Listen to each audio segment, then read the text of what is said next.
O céu do Estreito de Hormuz brilhou intensamente no meio da noite escura, não por causa das estrelas, mas pelas colunas de fogo que se erguiam do mar.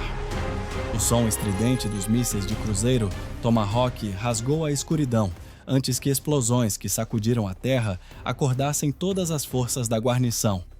O porta-helicópteros, que era o orgulho da Marinha do Irã, chamado Shahid Bagheri, agora é apenas um bloco gigante de aço afundando lentamente no Oceano Negro. Na costa, a principal estação de comando da Marinha do Irã também foi arrasada em um instante.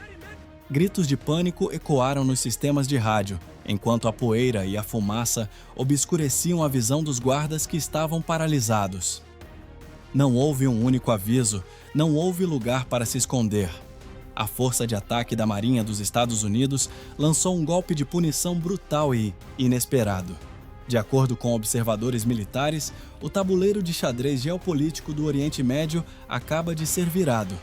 Se um pior cenário acontecer e o fogo do conflito se espalhar o mundo, estará realmente entrando em suas horas mais sombrias. A noite estava anormalmente silenciosa nas águas agitadas do Golfo Pérsico. Antes que o inferno caísse dos céus, o navio Shahid Bagheri, uma embarcação gigantesca com mais de 240 metros de comprimento, originalmente um navio porta-contêineres, convertido na joia da coroa da Guarda Revolucionária do Irã, navegava com a confiança de uma fortaleza flutuante. O convés de voo recém-construído abrigava drones e helicópteros prontos para projetar poder na região. Mas essa falsa sensação de segurança durou pouco. A dezenas de quilômetros de distância nas águas escuras, o convés de um contratorpedeiro da classe Arleigh Burke da Marinha dos Estados Unidos iluminou-se com um brilho ofuscante. Não foi um único disparo, mas uma tempestade de fogo coordenada. Dezenas de mísseis de cruzeiro Tomahawk rasgaram a escuridão disparados de silos verticais, voando a mais de 800 km por hora, abraçando a superfície do oceano para evadir os radares iranianos. A bordo do Shahid Bagheri, os operadores de radar tiveram apenas alguns segundos para reagir. As telas que antes mostravam um mar calmo de repente piscaram com dezenas de pontos vermelhos se aproximando a uma velocidade aterrorizante. O som ensurdecedor dos alarmes de colisão ecoou pelos corredores estreitos do navio. Os marinheiros iranianos correram freneticamente para seus postos de combate, mas era tarde demais para qualquer contramedida. O primeiro Tomahawk atingiu o centro do convés de voo com uma precisão cirúrgica. A explosão inicial foi uma onda de choque massiva que vaporizou helicópteros e lançou estilhaços de aço incandescente em todas as direções. O som do impacto foi descrito como o rugido de um trovão contínuo. Imediatamente depois, um segundo e um terceiro míssil penetraram o casco lateral abaixo da linha da água, rasgando o aço espesso como se fosse papel. A água salgada gelada invadiu os compartimentos inferiores, afogando os motores principais em questão de minutos. O gigante de aço começou a adernar violentamente para estibordo.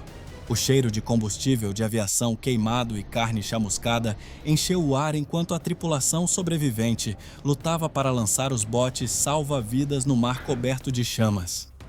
No mar, o sofrimento continuava. O Shahid Bagheri, com suas milhares de toneladas de aço, gemia e estalava alto sob a pressão da água do mar. As caldeiras estouraram uma após a outra, enviando colunas de vapor escaldante para o céu escuro, misturando-se com a fumaça preta da queima de óleo. Alguns marinheiros pularam desesperadamente nas águas escuras do Golfo, na tentativa de escapar das chamas, mas encontraram-se no meio de uma mancha de combustível em chamas. As equipes de resgate que tentaram se aproximar foram repelidas pelo calor intenso e pelo medo de explosões secundárias das munições armazenadas no navio. As comunicações interceptadas revelaram vozes caóticas implorando por reforços e evacuação médica, vozes que gradualmente se transformaram em estática, enquanto os transmissores perdiam energia. Enquanto o porta-helicópteros encontrava seu destino sombrio no fundo do oceano, a destruição na costa foi igualmente apocalíptica. O quartel-general principal da Marinha iraniana, um complexo fortificado de concreto e aço localizado na costa sul, foi o segundo alvo desta operação de decapitação. Relatórios da inteligência ocidental indicam que as defesas aéreas iranianas tentaram interceptar os projéteis, disparando freneticamente mísseis superfície e ar para o céu noturno. No entanto, as ogivas americanas, equipadas com sistemas de navegação de última geração, manobraram de forma imprevisível, contornando as baterias antiaéreas. Para os oficiais superiores que estavam nos bunkers subterrâneos do quartel-general, o chão tremeu violentamente antes que as luzes se apagassem. As ogivas penetrantes dos mísseis americanos foram projetadas especificamente para perfurar metros de concreto armado antes de detonar. Quando explodiram no subsolo, a pressão interna foi tão grande que as portas blindadas foram ejetadas de suas dobradiças e os corredores se encheram de uma fumaça tóxica espessa. O pânico tomou conta dos soldados iranianos que tentavam desesperadamente encontrar saídas de emergência na escuridão total, enquanto os sistemas de suporte de vida falhavam um após o outro. A rede de comando e controle que coordenava frotas de pequenas lanchas de ataque rápido e submarinos anões ficou subitamente muda. A assimetria tecnológica ficou brutalmente clara naquela noite. Para os generais em Washington, foi uma demonstração clínica de poder militar e controle de precisão. Para as forças iranianas, foi uma visão aterrorizante do apocalipse. Em menos de 30 minutos, uma parte significativa da capacidade de projeção de poder naval do Irã foi apagada do mapa. Os marinheiros que conseguiram escapar do navio, afundando, agarraram-se a pedaços de destroços no mar escuro, iluminados apenas pelo fogo que ainda queimava no óleo derramado. O silêncio que se seguiu às explosões foi quebrado apenas pelos gemidos dos feridos e pelo som das ondas engolindo os últimos vestígios do Shahid Bagheri. Este ataque não foi apenas um golpe militar, mas uma mensagem psicológica profunda, mostrando que nenhum porto seguro existe quando a máquina de guerra americana é totalmente acionada. A região agora prende a respiração, aguardando a fumaça clarear e as consequências inevitáveis dessa noite de destruição total. Para entender a anatomia deste massacre naval, precisamos colocar sob o microscópio o predador absoluto desta noite, o míssil de cruzeiro Tomahawk, na sua versão mais recente. Não se trata apenas de um tubo de metal cheio de explosivos, mas de um assassino cibernético implacável. Quando a tampa do silo de lançamento a bordo do contratorpedeiro americano se abre, o míssil é ejetado por um motor de foguete sólido antes de abrir suas asas e acionar seu motor turbofan silencioso. A partir desse momento, ele deixa de ser balístico e se torna um avião suicida furtivo, voando a mais de 800 km por hora. O verdadeiro terror do Tomahawk não é a sua velocidade, mas a sua inteligência predatória e a sua capacidade de voar rente às ondas do mar. Enquanto os radares iranianos procuravam ameaças nas nuvens, esses mísseis deslizavam a apenas 10 ou 15 metros acima da água, escovando a crista das ondas.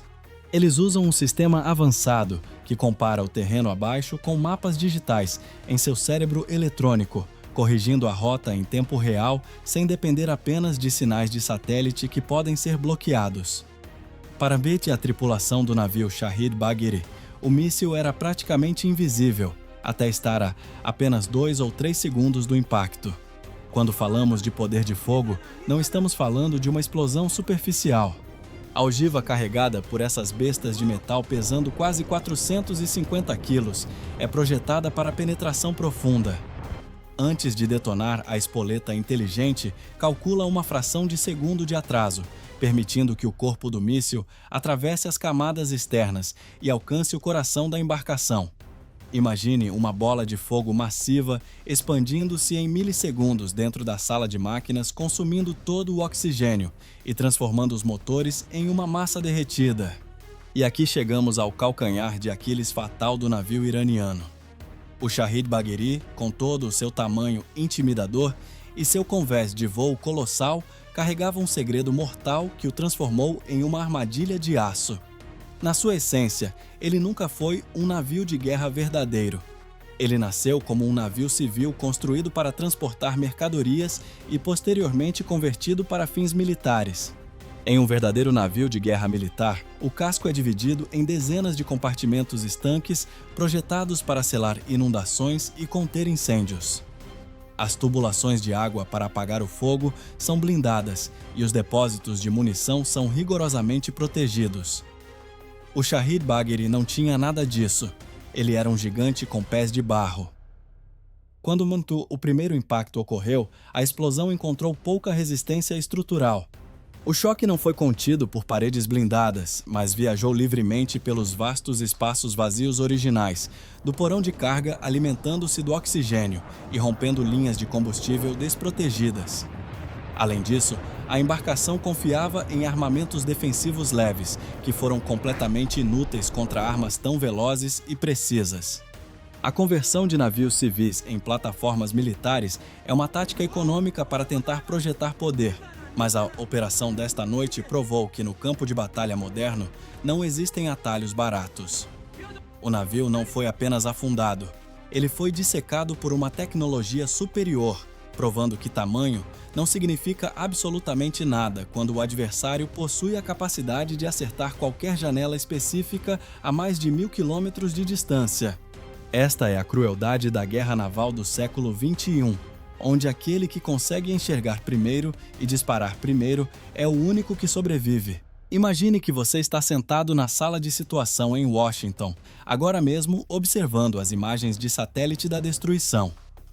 O afundamento do Shahid Bagheri não é o fim da guerra, é apenas o movimento de abertura em um tabuleiro de xadrez tridimensional muito perigoso. Se você fosse o comandante das forças americanas, a decisão de lançar este ataque foi calculada para enviar uma mensagem inequívoca de dissuasão absoluta. Ao eliminar o ativo naval mais valioso de Teherã, o objetivo estratégico é paralisar a capacidade do adversário de projetar poder no Golfo Pérsico, antes mesmo de tentar qualquer bloqueio. Mas cada ação tem uma reação igual e oposta. Analistas de defesa temem que esta humilhação pública coloque a liderança iraniana em uma posição onde eles sentem que devem responder para manter a credibilidade interna e a lealdade de seus aliados regionais. Se mudarmos a perspectiva para os corredores do poder em Teherã, as opções são limitadas, mas extremamente letais. O calcanhar de Aquiles da estratégia americana é que eles estão jogando um jogo convencional contra um mestre da guerra assimétrica. Um pior cenário desenhado por estrategistas militares é que o Irã evite um confronto direto no mar, onde sabe que perderá, e em vez disso ative sua vasta rede de forças por procuração. Especialistas alertam que poderíamos ver uma onda de ataques coordenados, usando drones suicidas e mísseis balísticos contra infraestruturas petrolíferas vitais na Arábia Saudita ou contra bases americanas espalhadas pelo Iraque e pela Síria. Se isso ocorrer de acordo com a teoria militar, o conflito deixará de ser um ataque cirúrgico e se transformará em uma guerra regional sangrenta de desgaste. Outra carta na manga que preocupa os observadores internacionais é o controle sobre o Estreito de Hormuz. Por esta passagem estreita, transita quase 1/5 de todo o petróleo consumido globalmente. Se a liderança iraniana, em um ato de desespero, decidir minar as águas do estreito ou usar frotas de pequenas lanchas rápidas para assediar navios petroleiros comerciais, as consequências econômicas globais seriam catastróficas. O preço do barril de petróleo dispararia, paralisando economias desde a Europa até a Ásia. Portanto, o ataque de precisão desta noite, embora taticamente brilhante, abre a caixa de Pandora. A questão agora não é quem tem a arma mais poderosa, mas quem tem a resiliência para suportar as consequências econômicas e políticas de uma escalada contínua. As próximas 72 horas ditarão se o mundo testemunhará uma redução das tensões devido ao medo da aniquilação total ou o início de uma conflagração no Oriente Médio que reescreverá o mapa político global. As chamas que ainda refletem nas águas escuras do Golfo Pérsico servem como um lembrete brutal de quão frágil é a nossa paz global. A aniquilação do orgulho naval iraniano em questão de minutos demonstra de forma implacável que na guerra moderna a superioridade tecnológica dita as regras absolutas do jogo. Não há espaço para erros quando uma força destrutiva invisível pode cruzar o oceano. o oceano ia atingir o alvo com precisão cirúrgica. No entanto, a poeira desta noite histórica ainda não baixou e as ondas de choque geopolíticas apenas começaram a se espalhar pelo mundo. O tabuleiro de xadrez do Oriente Médio foi violentamente reconfigurado e os próximos movimentos das superpotências e de seus aliados certamente ocorrerão nas sombras. Neste cenário de incerteza e rápida mudança, a informação precisa não é apenas poder, é a sua principal linha de defesa. Não permita que a névoa da guerra o deixe cego diante das duras realidades do nosso mundo atual. Para continuar acompanhando as análises táticas mais profundas e desmascarar as verdades ocultas por trás das cortinas de fumaça, inscreva-se no nosso canal e ative as notificações. Deixe a sua avaliação estratégica nos comentários abaixo sobre qual você acredita que será a próxima peça a ser movida neste complexo jogo de sobrevivência global. Mantenha-se sempre vigilante, pois a verdadeira batalha pela informação nunca dorme.